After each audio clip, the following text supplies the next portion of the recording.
Climate Change Roundup for the week ending. Ah!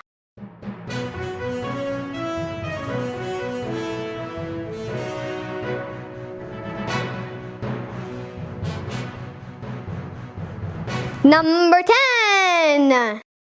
Fact check. Newspaper claim about global temperature is deeply misleading. Recently, journalist David Rose published a deeply misleading article claiming global average temperatures over land have plummeted by more than 1 degree Celsius. Number 9.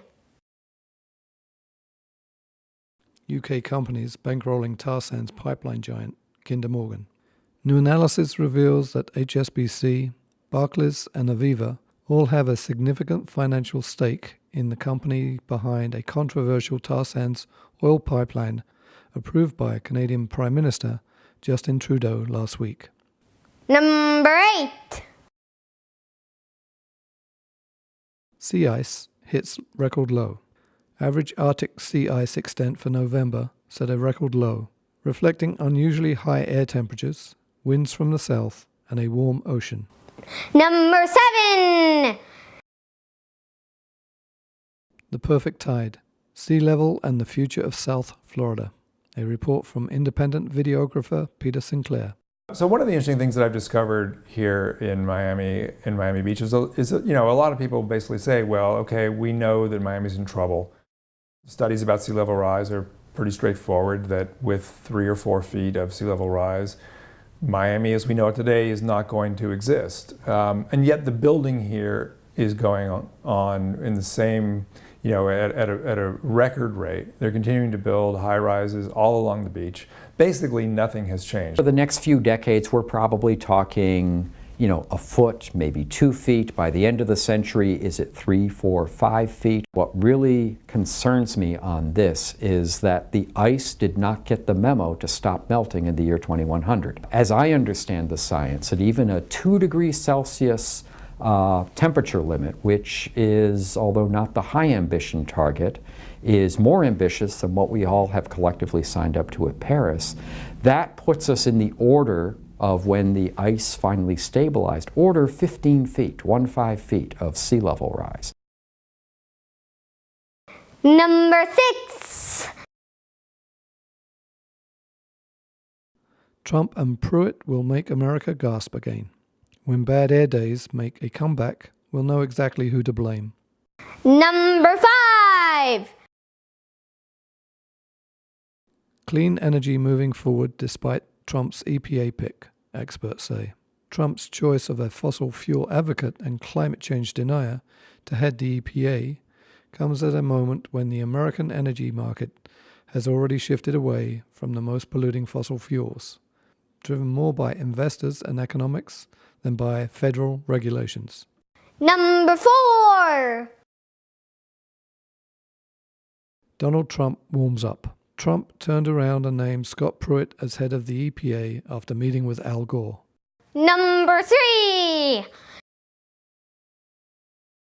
Not new, but newsworthy. America's dangerous pipelines. An analysis of oil and gas pipeline safety in the United States reveals a troubling history.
Number 2.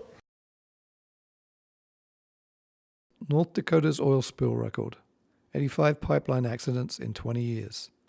A new study finds the Standing Rock protesters' concerns about the DAPL pipeline are well-founded.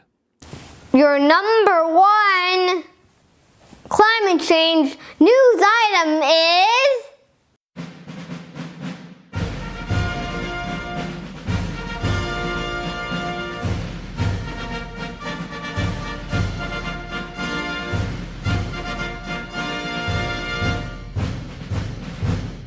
Climate Leadership Plan.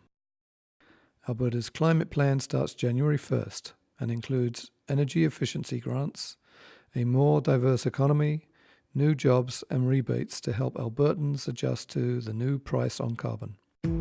On January 1st, Alberta enters a new era of energy and climate leadership. What does this mean to me? To us. And me.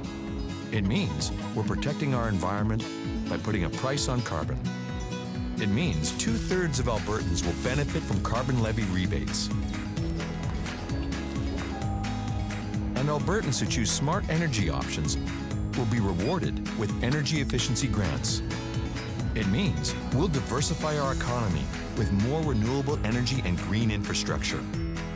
With a small business tax cut, creating more jobs, new jobs. And it means selling cleaner oil and gas at better prices to new markets. Alberta's climate leadership means we're leading today, so we don't follow tomorrow. Please tune in next time for another of Spencer's Climate Change Roundup.